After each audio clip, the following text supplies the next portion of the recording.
5 ওয়াক্ত নামাজ পড়লে ভালো, আমি উমরা করে আসছি, হজ করে আসছি, এটা আমার ভালো লাগে। 400 বছরের পুরনো মসজিদ আছে, যেটা আমি অনেক দিন ধরে এটা দেখাশোনা করি, পরিচালনা করি, ওইটা নিয়ে আসি। আর সভাপতি আর কি।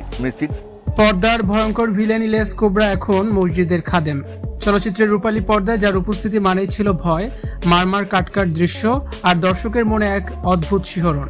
সেই চেনা মুখের এক খলনায়ক ইলিয়াস কোবরা আজ জীবনের সম্পূর্ণ ভিন্ন এক পথে হাঁটছেন তিনি।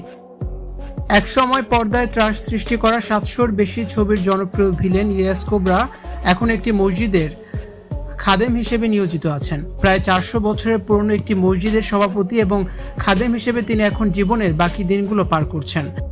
তার এই অভাবনীয় জীবন পরিবর্তন সামাজিক যোগাযোগ মাধ্যমে বেশ প্রশংসিত হচ্ছে। ইলিয়াস কোবরা জানান, কক্সবাজারের নোয়াখালী পাড়া গ্রামে অবস্থিত প্রায় 400 বছরের পুরনো একটি বড় মসজিদের দায়িত্ব পালন করছেন তিনি, যেখানে তিনি দীর্ঘদিন ধরে দেখাশোনা ও পরিচালনার কাজ করছেন, অর্থাৎ তিনি খাদেম হিসেবে নিয়োজিত আছেন। পর্দার সেই ভয়ঙ্কর রূপের আড়ালে থাকা মানুষটি এখন 5 ওয়াক্ত নামাজ পড়েন, ওমরা ও হজ সম্পূর্ণ করেছেন।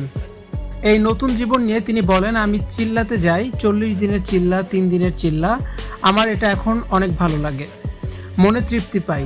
সামাজিক কাজগুলো করতেও আমার খুব ভালো লাগে। পাহাড়ি অঞ্চলের নানা সামাজিক সমস্যা সমাধানেও তিনি কমিটির সাথে সক্রিয়ভাবে কাজ করে যাচ্ছেন। সম্প্রতি শিল্পী সমিতির নির্বাচনে তিনি প্রতিদ্বন্দ্বিতা করছেন। অভিনয় জগৎ থেকে বিদায় নিয়ে সম্পূর্ণ ভিন্ন পথ বেছে নিলেও চলচ্চিত্র মানুষদের প্রতি তার দৃষ্টিভঙ্গি বেশ ইতিবাচক। তিনি বলেন, ফিল্মের লোক যে ইবাদত করে না সেটা যদি কেউ বলে তবে ভুল হবে, প্রত্যেকে আল্লাহকে ভয় করে। চলচ্চিত্রটা ছিল একটি কর্ম বা পেশা, তবে কে কিভাবে আল্লাহর ইবাদত করছে তা কাউকে দেখিয়ে করার বিষয় নয়। জীবনের প্রায় 70 বছরের বয়সের কাছাকাছি এসেও ইলিয়াস কোবরা সুস্থ ও ভালো আছেন এবং জীবনের বাকি দিনগুলো সৎ কাজ ও সৃষ্টিকর্তার সেবায় কাটিয়ে দেওয়ার দৃঢ় প্রত্যয় ব্যক্ত করেছেন।